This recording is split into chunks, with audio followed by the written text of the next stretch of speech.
믿음의 반대말은 불신이 아니라 숙명론이라는 말이 있습니다. 숙명론은 아무것도 바꿀 수 없다는 비관주의와 유사한 것을 보게 됩니다.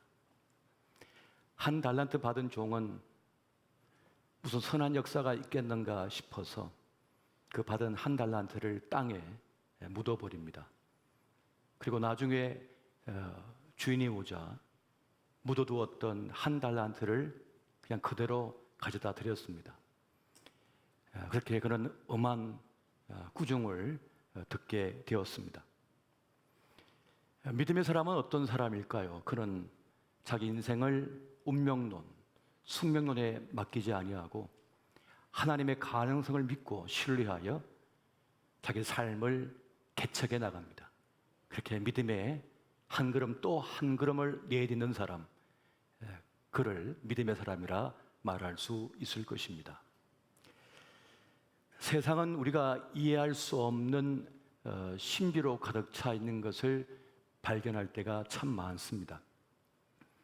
하지만 도처에서 이 생명의 기적이 일어나고 있음에도 마지못해 자기 생을 살아가는 분들도 있는 것을 보게 됩니다. 자신의 삶에 대한 경탄의 능력을 잃어버린 인생들은 어쩌면 세상을 지옥처럼 살고 있는지도 모르겠습니다. 살다 보면 우리는 작은 시련 앞에도 낙심을 경험할 때가 있습니다. 믿음도 식어버리고 예배 감격도 상실하고 기도조차 나오지 않는 자리에서 교회마저 낯설게 느껴질 때가 있습니다. 그런 지금 신앙의 어두운 밤을 맞이한 것입니다. 하지만 이 절망도 권태도 암담함도 견뎌내며 살아나게 하시는 그 성령의 능력을 힘입어서 우린 다시 일어설 수 있어야 하겠습니다. 지금 신앙의 어두운 밤을 지나고 계신 분들이 있다면 성의 능력을 힘입어서 다시 살아나시기를 예수 이름으로 축원드립니다. 그러한 분들에게 제가 들려드리고 싶은 시편의 기도가 있습니다. 시편 51편 10절 말씀을 세 번역으로 제가 낭독해 드리겠습니다. 아, 하나님, 내 속에 깨끗한 마음을 창조하여 주시고 내 속을 견고한 심령으로 새롭게 하여 주십시오. 여기서 깨끗한 마음, 이 견고한 심령은 내가 스스로 갖는 마음이 아닙니다. 이것은 하나님께서 우리에게 부어주시는 마음이라고 말씀하고 있는 것입니다. 깨끗한 마음은 어떠한 마음일까요? 이 마음은 내 욕심, 내 중심, 내 자아에 사로잡히지 않는 마음이 되겠습니다. 그래서 헛된 욕심에 끌려다니지 않는 마음이 됩니다. 또 견고한 심령이라고 하는 것은 하나님께 깊이 뿌리를 내려서 어떤 세속의 바람, 세상의 물결이 덮쳐온다 할지라도 휩쓸려 가지 아니하고 자신의 자리를 지켜내는 것, 그것을 바로 말하는 것입니다. 그렇게 우리 속에 이 깨끗한 마음, 견고한 심령을 갖도록 하시는 것이 바로 성령 하나님의 일하심이다, 이것을 말씀하고 있는 것입니다. 그래서 이것을 알아차린 시편 기자는 이렇게 하나님께 간청을 합니다. 시편 51편 11절과 12절 말씀을 세 번역으로 보면 이렇습니다. 주님 앞에서 나를 쫓아내지 마시며 주님의 성령을 나에게서 거두어 가지 말아 주십시오. 주님께서 베푸시는 구원의 기쁨을 내게 회복시켜 주시고 내가 지탱할 수 있도록 내게 자발적인 마음을 주십시오. 주님 앞은 곧 하나님의 현존을 말하는 것입니다. 주님의 얼굴을 뜻하는 것입니다. 하나님의 얼굴을 보았다 할 때 분엘이라 이렇게 말하고 있는데요. 막 아파서 힘겨워하며 우는 아기가 엄마의 얼굴을 보는 순간 울음을 거쳐버린 그런 모습을 볼 때가 있습니다. 갑자기 평안을 누리는 거예요. 안식을 누려버리는 거죠. 그것처럼 하나님을 대면하여 우리가 만날 때, 그 얼굴을 향할 때 우리는 참된 평강, 안식을 누릴 수가 있다는 것입니다. 그리고 하나님의 영생기가 우리에게 가득 차질 때에 우리는 소생하는 힘, 그리고 살아나는 그런 기쁨, 은혜를 누리게 된다는 것입니다. 그렇게 하나님의 얼굴을 보고 주의 생기가 수분결에 나에게 가득 찰 때 우리의 삶은 생명이 넘치는, 생명력이 넘치는 그러한 삶이 된다는 것입니다. 오늘 그 은혜가 함께 하시기를 예수 이름으로 축원드립니다. 여러분, 세상 끝없이 우리에게 불안감을 주입시킵니다. 세상을 불평하게 만들고 인생은 덧 없는 것처럼 느끼게 만듭니다. 그렇게 우리를 흔들어 대고 있습니다. 하지만 성령 하나님께서는 우리에게 찾아오셔서 우리의 눈을 뜨게 하셔서 자기 삶을 새롭게 바라보게 만듭니다. 그러니까 성령께서는 세상이 움직이고 있는 그 이면에 작동하시는 하나님의 손길, 하나님의 사랑을 깨닫게 하신다는 것입니다. 그렇게 하나님의 일하심, 하나님의 역사하심을 자기 눈으로 보고 깨닫는 사람은 덧없어 보이는 세상 속에서 자기 삶의 의미를 발견하고 자기 인생살이에 대한 새로운 시각으로 바라보는 그런 영적인 은혜를 누리게 된다는 것입니다. 그래서 오늘 성령은 무엇보다 우리로 하여금 구원의 즐거움을 회복시켜 주신다고 말씀해 주고 있습니다. 여러분, 살다 보면 나만 뒤처진 것처럼 느껴질 때가 있습니다. 나만 실패한 인생인 것처럼 느껴질 때가 있습니다. 나만 세상에서 떨어져 나온 것처럼 느껴질 때도 있는 것이 사실입니다. 하지만 성령 하나님께서 우리에게 임재하시고 우리를 붙들어 주실 때 우리는 구원의 감격과 구원의 은혜를 깨닫게 됩니다. 여러분, 이 세상 살아봐야 100년입니다. 그 100년을 살아내기 위해서 그렇게 아둥바둥합니다. 제가 이전에는 80년이라고 그랬는데 20년 더 쳐져드렸습니다. 100년을 살아갑니다. 근데 여러분, 100년도 영원이라고 하는 시간 앞에 가면 그냥 반딧불 잠깐밖에 되지 않습니다.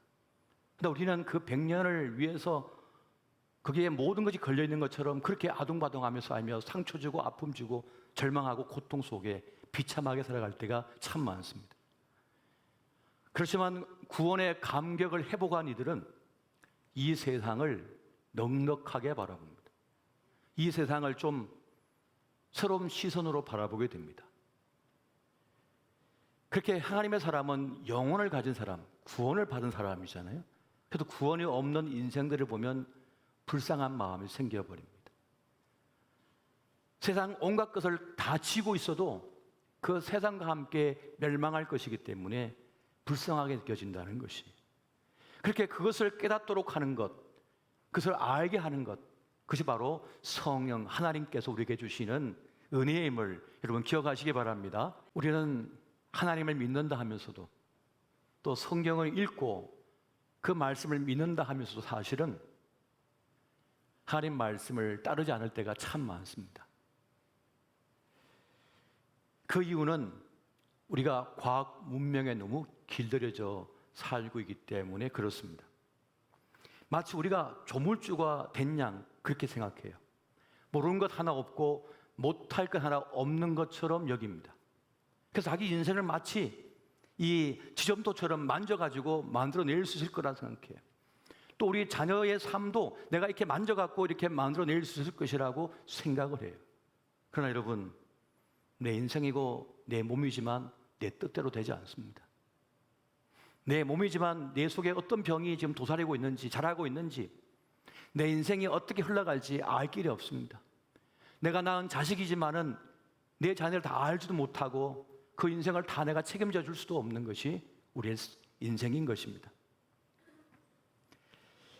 가장 노력을 다 했음에도 실패를 만날 때가 있습니다.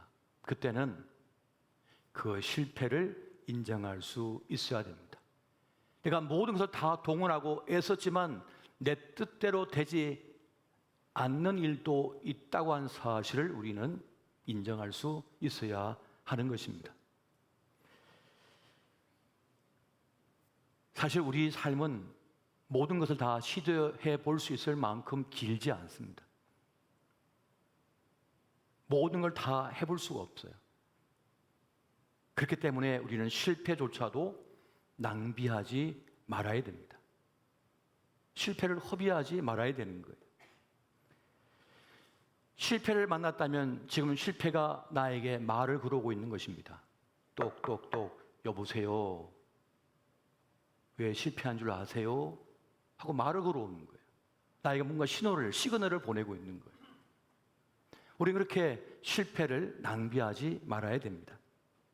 우리는 실패를 통해서 더 나은 삶, 주님께서 부여하시는 새로운 길을 우리는 바라보고 갈 수 있어야 한다는 것입니다.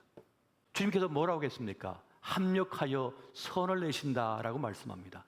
악이라도 빚어서 선을 내시는 분이 하나님이시라는 거예요. 바로 우리가 믿음을 작동해야 되는 지점이 바로 이 지점입니다.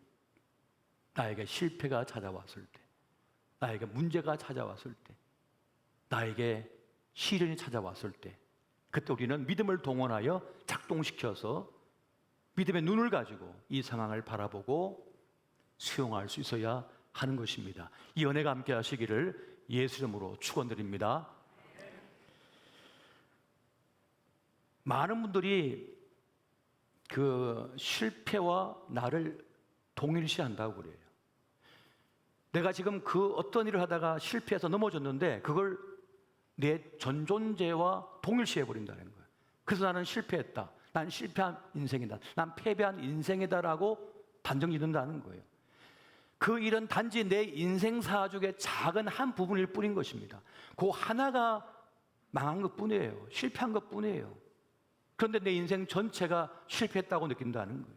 그래서 거기서 헤어나오지 못한 채 그 웅덩이에 빠져서 끝나버린 인생이 얼마나 많은지 모릅니다.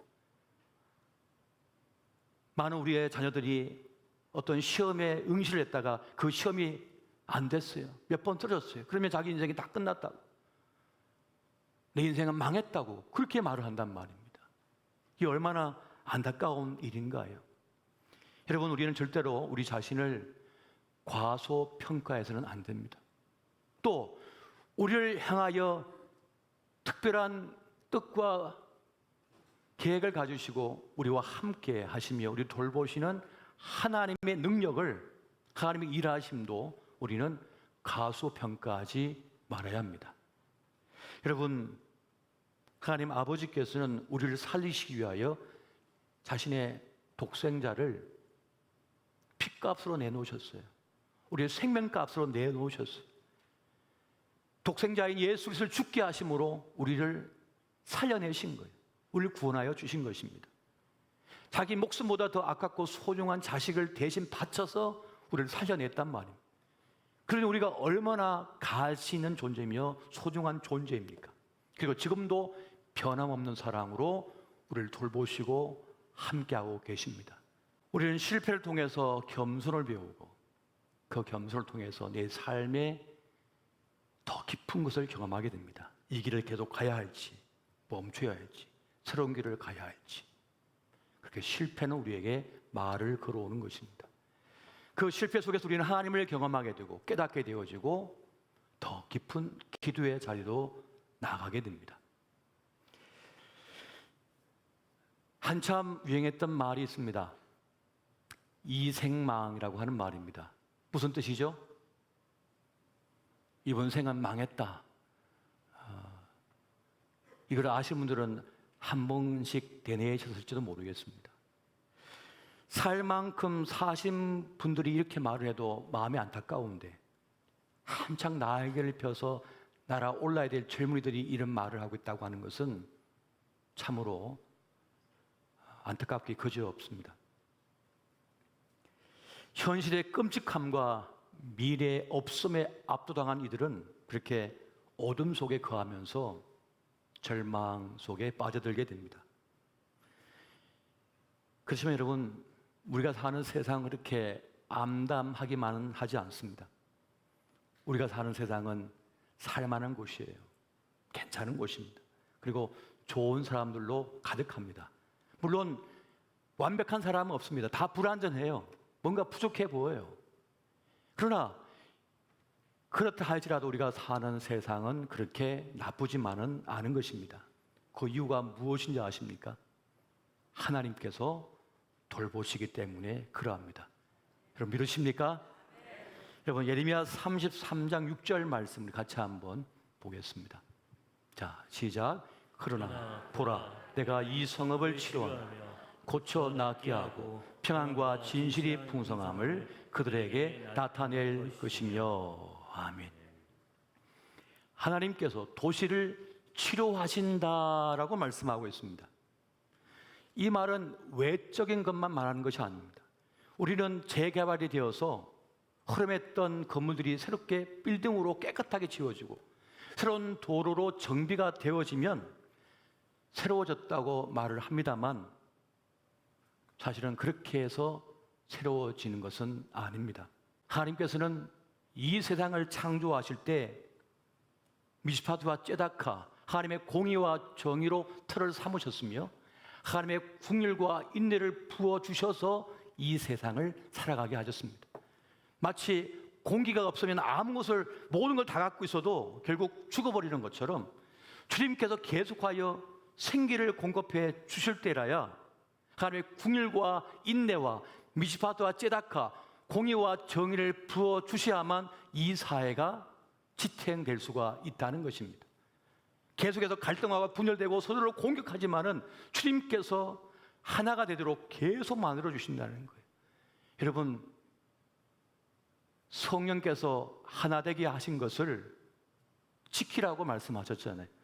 성령께서는 하나가 되게 만드신다는 거예요. 살려내신다는 거예요. 살림살이가 무슨 뜻입니까? 살리고 살리고. 엄마를 얘기할 때 뭐라 했어요? 살림꾼이라고 얘기하죠. 뭐 합니까? 집에서 살림을 해요. 뭐요? 살리고 살리고 남편을 살리고 자식을 살리고 가족을 계속 살려내고 있다는 거예요. 그냥 내버려 두면 아버지와 아들이 극한 대립 속에 타탄나 버려요. 계속 사랑의 온기를 계속 불어넣죠. 생기를 불어넣는 거예요. 그래서 살리고 살리고. 주의 성령은 그렇게 우리 인간의 역사 속에 개입하셔서 주의 숨결을 불어넣으신다고요. 불어넣으셔서 살리는 거예요. 살려내는 것인 거죠. 그렇게 하나님께서는 그 도시를 치료하신다라고 말씀합니다. 막 찔러서 상처내고 피내고 아픔 상처로 가득하게 하면 주님께서 그 밤에 오셔가지고 만지시는 거예요. 쓰다듬어 주시는 거죠. 그 마음을 만지시는 거예요. 그 영혼을 만지시는 거예요. 그렇게 살아내게 하신다는 것입니다. 그렇게 성령은 회복의 영이에요. 를 살리는 영입니다. 살려내는 영이 함께 하시기를 예수 이름으로 축원드립니다. 여러분, 그렇게 성령께서 우리에게 부어지면 우리는 나만 생각했던 것에서 벗어나서 다른 사람을 생각하게 됩니다. 다른 사람의 아픔에 공감하는 사람이 됩니다. 나만 살기 위해 발버둥 치는 것이 아니라 다른 사람을 살리기 위해 발버둥 치게 됩니다.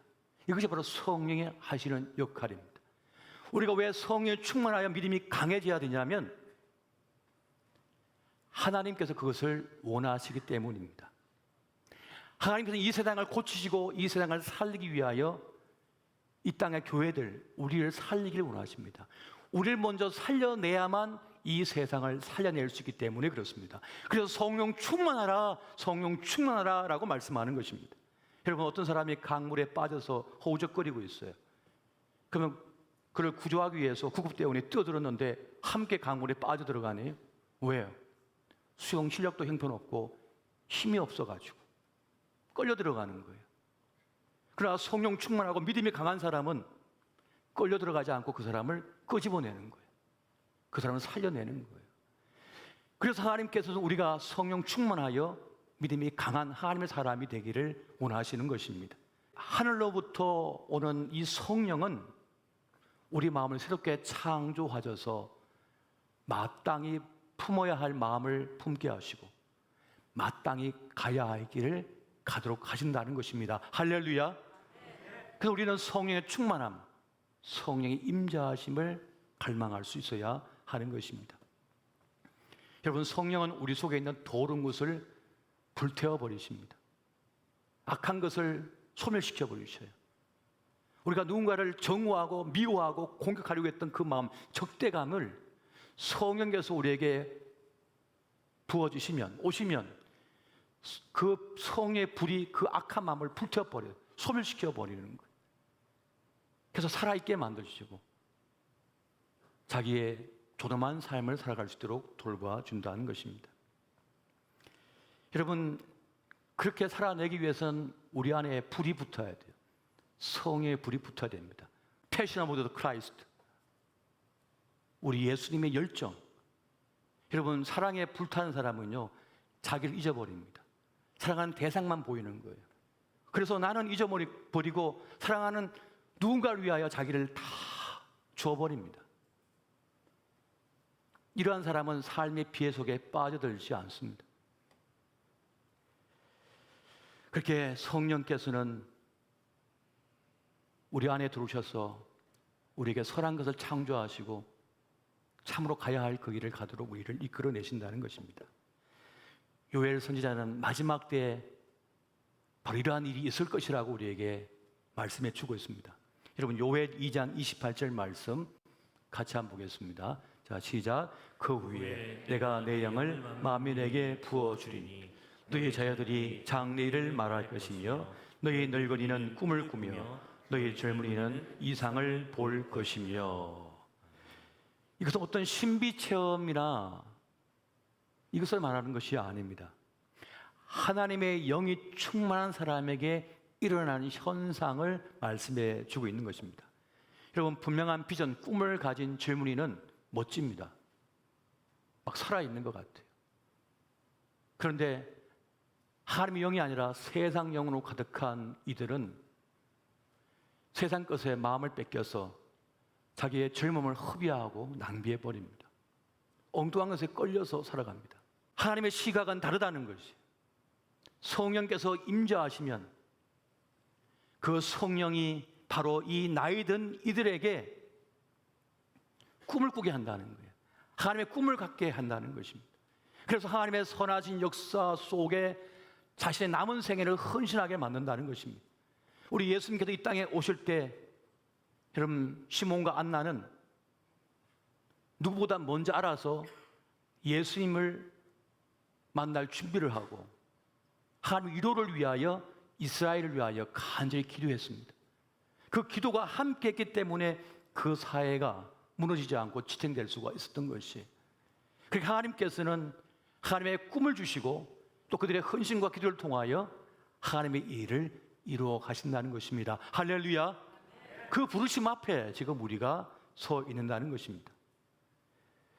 여러분, 성령의 바람이 그렇게 불어올 때 우리에게는 놀라운 일들이 일어나게 되는 것입니다. 여러분, 성령께서 우리와 우리 가정 위에, 우리 자녀 위에 불어오시도록 기도하십시오. 성령은 누구에게 임한다 했습니까? 구하는 자에게 성령을 주님께서 주신다 말씀하셨어요. 우리가 하나님의 임재를 간절히 구하고 기도하며 갈망할 때 그 성령은 구한 자에게 찾아오시게 되어 있습니다. 간절한 마음으로 구하시고 또 구해 보십시오. 하나님이여, 우리에게 임하셔서 함께하여 주시옵소서. 우리 자녀를 만져주시옵소서. 우리 아이의 영혼을 만져주시고 그 심령을 터치하여 주시옵소서. 그 상처난 구멍난 가슴을 메꾸어 주시옵소서. 주님께서 보살펴 주시옵소서라고 기도할 때 악한 영이 한 길로 왔다가 7길로 도망가 버리고 하나님의 은혜가 그를 감싸게 되는 것입니다. 여러분, 성령의 임재, 성령의 충만함을 결코 가소평가하지 마십시오. 하나님의 영이 임하신 순간 우리는 직립하는 인간, 선 사람이 되고 보는 사람이 되고 마땅히 품어야 될 마음을 품게 되고 가야 할 길을 걸으며 깨어진 관계가 하나가 되고 화합을 이루게 되며 우리 삶의 새로운 전기가 이루어지게 될 것입니다. 오늘 이 은혜가 함께 하시기를 예수 이름으로 축원드립니다.